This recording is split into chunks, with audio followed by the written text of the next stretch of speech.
Good morning everyone. আজকে আমাদের দার্জিলিং এর লাস্ট ডে। আমরা বেরিয়ে গেছি এখান থেকে মিরিকের পথে যাব। মিরিক লেকটা দেখে তারপর আমরা শিলিগুড়ির দিকে রওনা দেব। সন্ধেবেলা আমাদের শিলিগুড়ির বাস রয়েছে, ওখান থেকে আমরা ডাইরেক্ট টু কলকাতা। তো এই ছিল আমাদের হতে ইয়াশ্রী স্যান্ডালিং। খুব সুন্দর কাটলাম এই কদিন। তো আজকে একটু মনটাও খারাপ, চলে যেতে হচ্ছে, কিছু করার নেই, যে যার কাজে ফিরতেই হবে। তো ওয়েদার ভীষণ ভালো, সকালটা ঠিকঠাক, কিন্তু রাত্রেবেলা বিভৎস ঠান্ডা। আর এই আমি একটা লং কোট কিনেছি, মা কিনে দিয়েছে একটা long coat, long sweater actually. আর এবার আমরা ধীরে ধীরে মিরিকের পথে রওনা দেব। Let's go.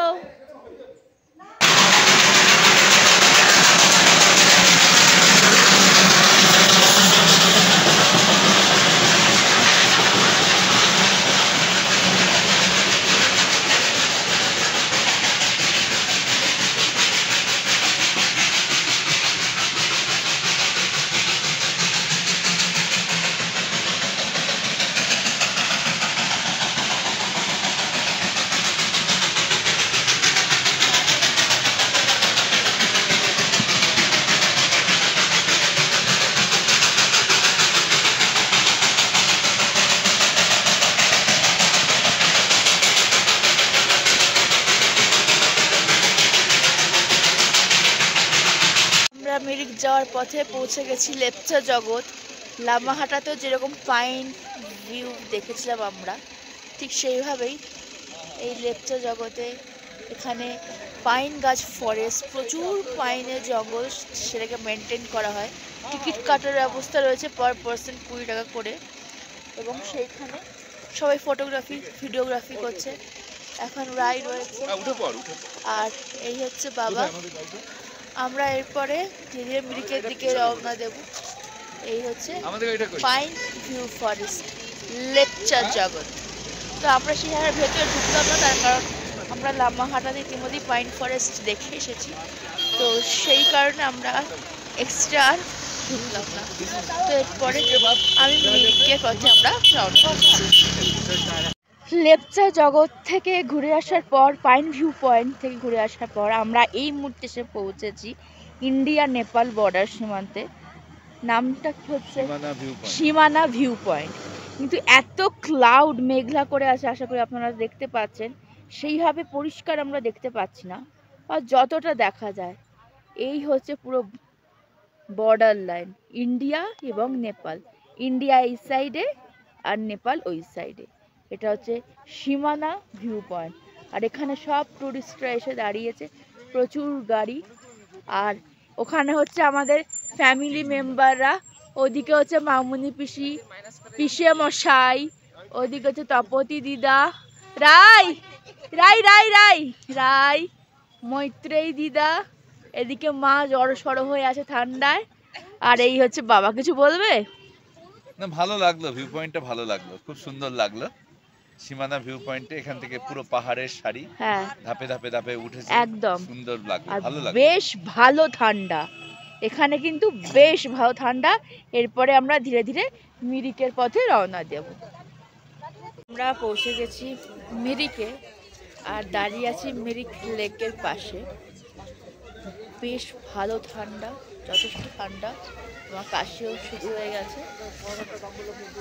যাই হোক, আমরা মিরিকের মিরিক লেকের কাছে পৌঁছে গেছি, কিন্তু লেকের অবস্থা শোচনীয়। মানে লেক না ডোবা সেটা আলাদা করা যাচ্ছে না। যাই হোক, বড় লেকটা বড়, বেশ বড় লেক, কিন্তু অবস্থা শোচনীয়। প্রচুর গাড়ি দাঁড়িয়েছে, টুরিস্টরা এসেছে, ভিড় করেছে অনেক এক্সপেকটেশন নিয়ে, সেই এক্সপেকটেশনে জল ঢেলে দিয়েছে মিরিক লেকে। যাই হোক, আমরা মোটামুটি দেখছি মিরিক লেক। এই হচ্ছে মিরিক লেক। এদিকে প্রচুর মার্কেট বসেছে। এখানে সব যারা বেড়াতে আসছে, ঘুরতে আসছে, মার্কেটিং করছে। আর এখানে আমাদের ফ্যামিলি মেম্বাররা দাঁড়িয়ে আছে। হাই। এই হচ্ছে ফুল মার্কেট বসেছে, ছোটখাটো গাছও আছে, গাছ নিয়ে বসেছে সব সোয়েটার, চাদর, মাফলার, টুপি, ব্যাগ, কি নেই সব কিছু নিয়ে বসেছে মিরিকের চারধারে। আমরা মিরিক পার্কের ভেতর ঢুকে গেছি, বাবা মা যাচ্ছে সামনে, আর এখানে তপতি দিদা কুল খাচ্ছে আর মৈত্রেয় দিদা কিছু বলবে? কুল খেয়ে নিই আগে কুল খাওয়া হোক বেশ। আর এইখানে পার্কটা খুব সুন্দর করে সাজিয়েছে, বাইরে থেকে যতটা হতাশগ্রস্ত বলে মনে হচ্ছিল, ভেতরটা একটু প্রাণের সঞ্চার ঘটিয়েছে আমার। এখানে সব মাটি টাটি ফেলা হচ্ছে, ফুলের গাছ, এই প্রচুর গাছ প্রচুর গাছ। এখন শীতের কাল, সেজন্য ফুলেরও সমারোহ আছে, যদিও এগুলো খুবই দুরবস্থা অবস্থা, কিন্তু প্রচুর গাছ। এই হচ্ছে মিরিকের পুরো লেক, প্রচুর মানুষজন কিন্তু ঘুরতে এসেছে এখানে। এখানে বসার জায়গা রয়েছে, এখানে বোটিং হচ্ছে, কি সুন্দর। আর পুরো ওই প্রান্তরে আমরা দেখতে পাচ্ছি পাইনের জঙ্গল, পাইনের ফরেস্ট। বোটিং করার সময় তো আমাদের নেই, নাহলে আমরাও বোটিং করতে পারতাম, ইচ্ছা তো হয়। তবে ওই দিক থেকে যতটা খারাপ লাগছিল, এই দিকে লেকে কিন্তু অতটা খারাপ লাগছে না, লেক লেক বলেই মনে হচ্ছে।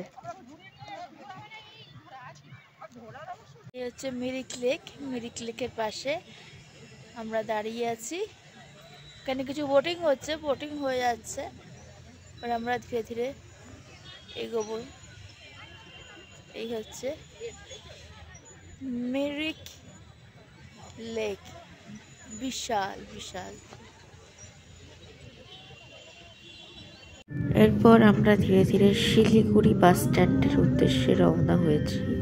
মিরিক থেকে মোটামুটি 2 ঘন্টা মতো টাইম লাগবে, আর যদি জ্যাম হয় তো আর একটু বেশি লাগবে। তো দেখা যাক, আশা করি আমরা সঠিক টাইমেই পৌঁছে যাব। আমাদের সন্ধ্যেবেলায় বাস, এবং সেটা পরের দিন মানে কালকে সকাল 7টা, সাড়ে 6টা, 7টা নাগাদ আমাদের এয়ারপোর্টে নামাচ্ছে, এবং সেটা ডাইরেক্টলি ধর্মতলা চলে যাবে। আমরা অন দ্য ওয়ে এয়ারপোর্টে নেমে যাব। তো আবার সেই কলকাতায় ফিরে যাওয়া, নিত্য নৈমিত্তিক কাজের মধ্যে নিজেকে ডুবিয়ে রাখা। আমাদের এই ছোট্ট 4 দিনের সফর দার্জিলিং, আশা করি আপনাদের ভালো লেগেছে। যদি ভালো লেগে থাকে আমার চ্যানেলটা প্লিজ একটু সাবস্ক্রাইব করে দেবেন, লাইক করবেন, কমেন্ট করবেন, শেয়ার করবেন। সকলে ভীষণ ভীষণ ভীষণ ভালো থাকবেন, সুস্থ থাকবেন। ধন্যবাদ, and thanks for watching my video and watch my rest part of my video. Thank you.